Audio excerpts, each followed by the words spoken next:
Hello everyone, thanks for joining us. Today we will be discussing the effects of lower extremity PNF diagonal patterns on hip abductor force output, center of pressure displacement, and frontal plane knee projection angle. A little bit of background on this topic, as we move on to the next slide here, is that in the literature there's a very strong connection between hip abductor strength and lower extremity injury risk. And specifically, this connection is between multiple biomechanical variables, but for the sake of the study, we specifically looked at two of these variables. The first variable is the frontal plane knee projection angle, or the FPKPA, and this is the measurement taken from the anterior superior iliac spine, the midline of the knee joint, and the midline of the ankle joint. The next one of these variables is the single leg center of pressure displacement, and this is the measure of one's single leg center of pressure displacement excursion when they're in a single leg stance. And related to these variables, one of the main things that is associated with improving them is hip abductor strengthening in a traditional format. And so we found in the literature that there's also a very similar maximum voluntary isometric contraction for proprioceptive neuromuscular facilitation diagonal patterns as traditional exercises with hip abductors. And so we wanted to look at this a little bit further because we wanted to improve the body of research for the PNF diagonal patterns for the sake of hip abductor strengthening. The purpose of this study was to determine the immediate effects of the D1 and D2 PNF patterns on the three variables: hip abduction force output, single leg center of pressure displacement, and frontal plane knee projection angle in healthy individuals. And we hypothesized that the intervention of the D1 and D2 PNF patterns would result in immediate improvements in all three variables. So here are patient or participant demographics. So we were able to recruit using convenience sampling at Clark University. So our inclusion criteria consisted of healthy individuals, ages 18 to 30 years old. Our exclusion criteria consisted of current pain, lower extremity or back injury within 6 months, not cleared by a physician, and pregnancy. So we were able to recruit 21 participants, and none of them had these exclusion criteria. So we were able to recruit 17 females and 4 males.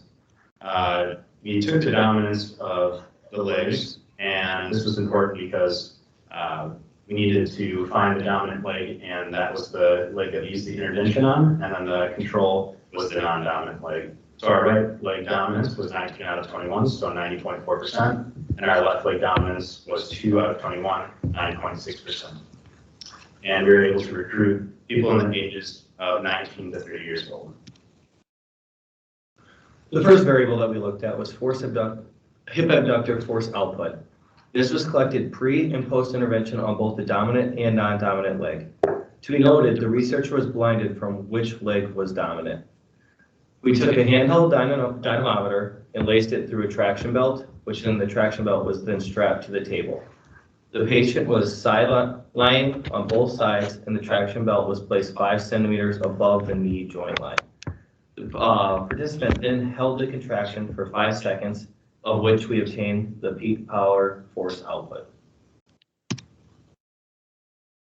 Frontal plane knee projection angle was also collected both pre and post intervention on the dominant and non-dominant limbs. And a single researcher performed this data collection and was blinded to participant leg dominance.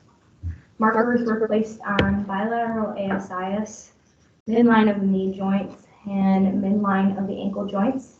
And then participants performed a right single leg squat to a depth of 60 degrees of right knee flexion. This was measured with a goniometer. And then a tape marker was placed on the wall behind the participant, indicating the height of their right ASIS when 60 degrees of right knee flexion was achieved. Participants were then instructed to perform alternating single leg squats for a total of 3 repetitions on each leg.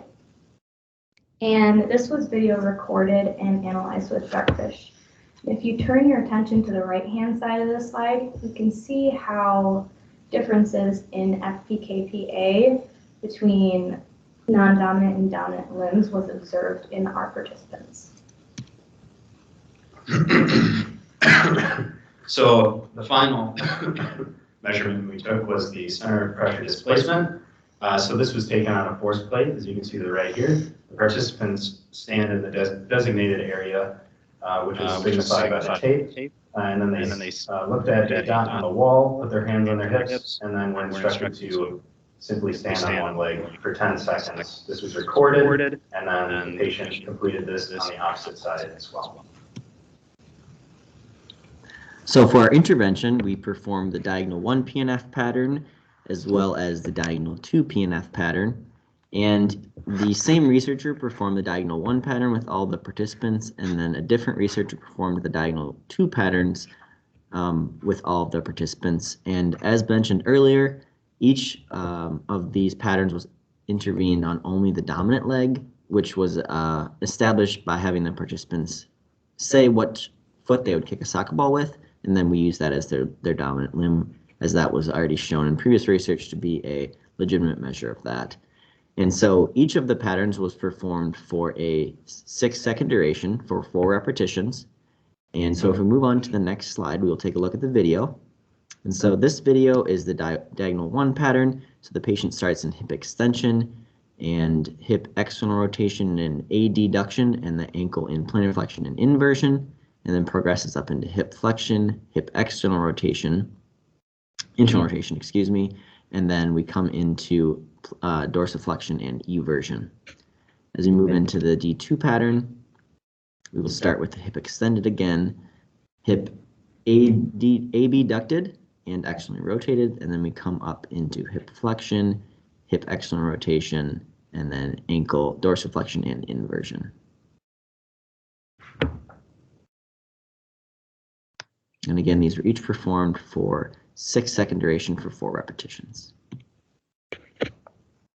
For the data analysis, we use SPSS statistical software version 24.0. Descriptive statistics were ran to assess each variable of interest. The first is nonparametric comparison. We used this for variables that violated the assumption of normality. For that, we used a two-tailed Wilcoxon signed rank test. This was used for the frontal plane knee projection angle, pre to post non-dominant lower extremity. Next, we ran parametric comparisons. For that, we used a paired samples t-test, and the variables of interest here were the force output pre to post test dominant and non-dominant lower extremity, as well as the frontal plane knee projection angle pre to post test dominant lower extremity.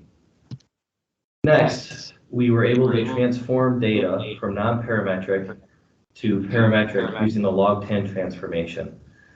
For that, we were able to take variables that violated the assumption of normality and normalize them. For these variables, it was the frontal plane, the COPD pre to post test dominant limb, as well as the non-dominant limb. So as we move into our results, you'll see our 3 variables on the left side.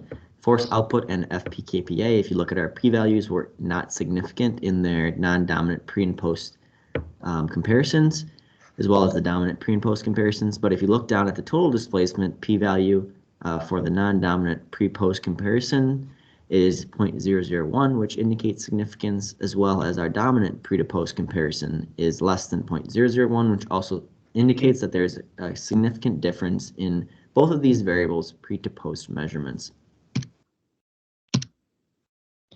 So the improvements that we saw with the dominant center of pressure displacement may have been due to the PNF intervention itself, or improved task familiarity, as the participants had performed the single leg balance 2 times at this point.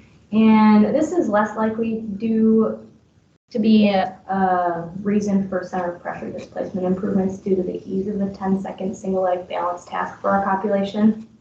Then the non-dominant center of pressure displacement improvements that were observed may have been due to a crossover neuromuscular effect, where treatment of one side results in improvements on the other side, or improved task familiarity as well.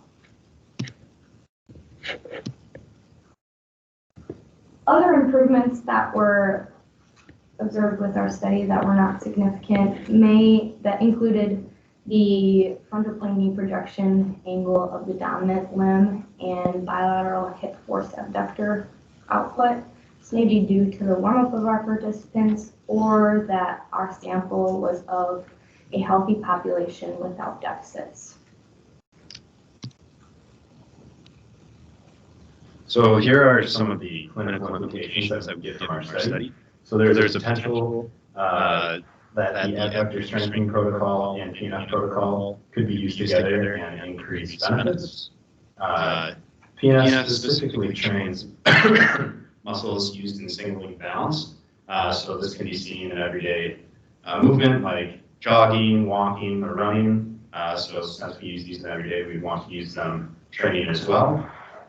PNF also uses a triplanar movement. So everyday motion is 3D. So we want to focus on that 3D pattern and use exercises like PNF to reinforce those 3D movements.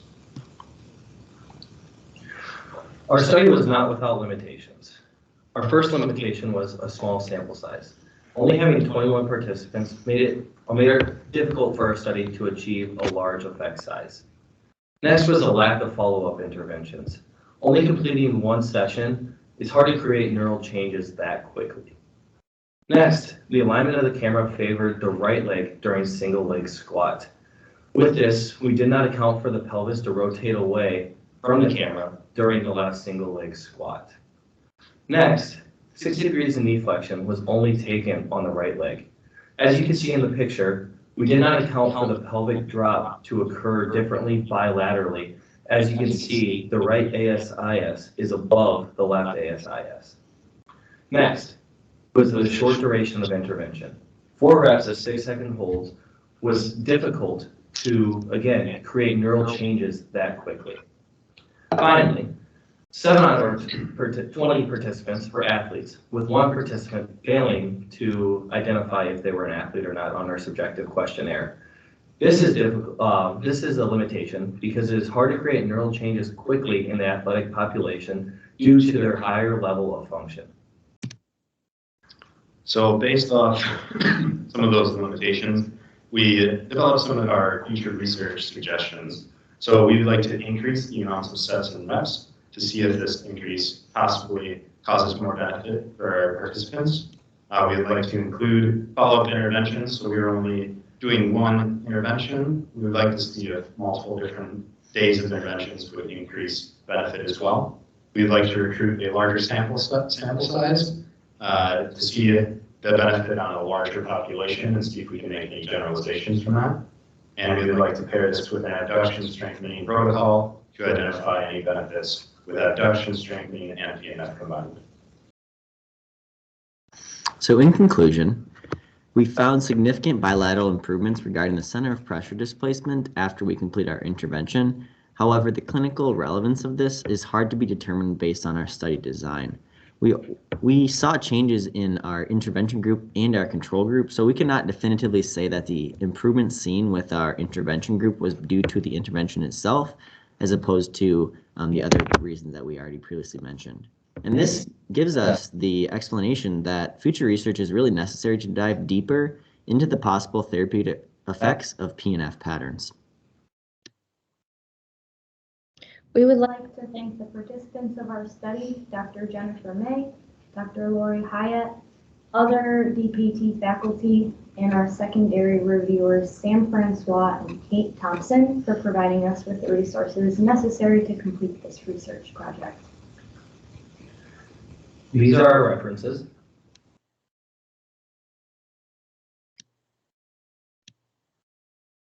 And are there any questions at this time? If you have any questions, please do not hesitate to reach out to the DPT program here at Clark University.